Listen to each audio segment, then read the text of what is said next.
It's a 775 motor. Let's turn on the supply. It's the volt and the current. Currently I'm decreasing the voltage. Now if I remove the load, voltage almost remain constant.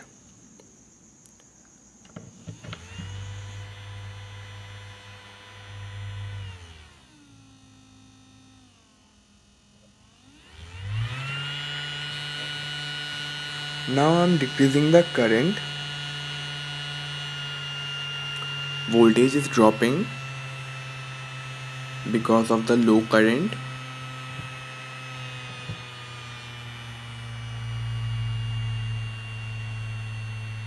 Now if I remove the load, look, voltage is still 19 volt, but with load the voltage drops because of the low current.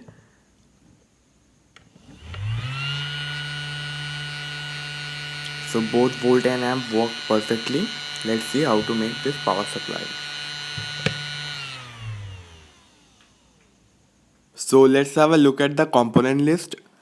You need one 0.33 ohm 5 watt resistance, 220 ohm resistance, 3.3 kilo ohm resistance, two 4.7 kilo ohm resistance, one 1 kilo ohm resistance, and one 47 kilo ohm resistance, 150 kilo ohm or 47 kilo ohm potentiometer, and one 5 kilo ohm potentiometer.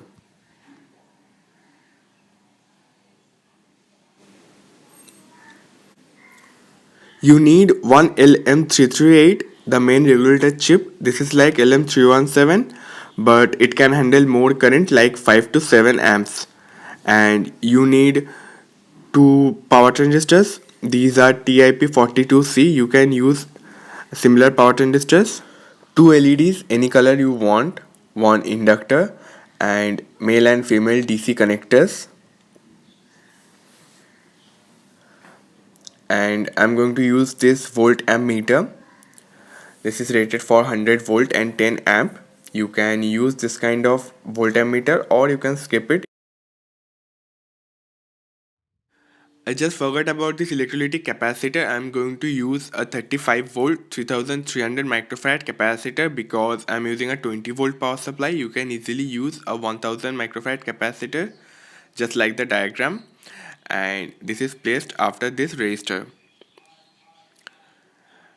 and a 0 PCB for prototyping the board. So you can use a 7805 regulator with these two capacitors just as shown in the diagram, but I am going to use a cell phone charger circuit instead of that, so I don't need this regulator or this capacitors either. I am going to use this scooter chargers cabinet for the main cabinet, and also this fan. This fan comes with this cabinet, so it fits perfectly as you can see.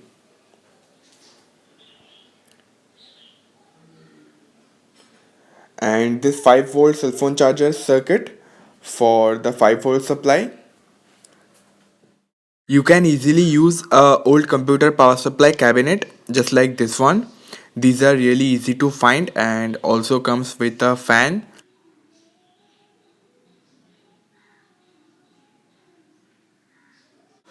Let's have a look at the circuit diagram. And I still forgot to say about that one N4001 diode. Sorry for that. And it's the connection diagram for volt ammeter. I'm using separate supply method, and let's start the build.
If you're using same heatsink like me for regulator and the transistors, then use this kind of thermal pads to insulate one of them.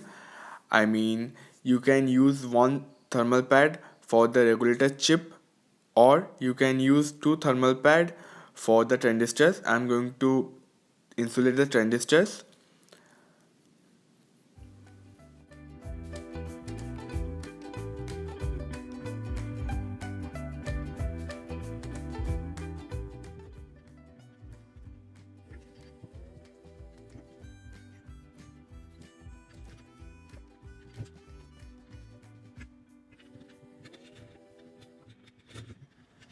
I'm going to use this laptop charger. It's a 20 volt 2.25 amp laptop charger. For now, I'm going to place this here. In future, I can improve the overall amp capacity by adding one more like this. So let's start.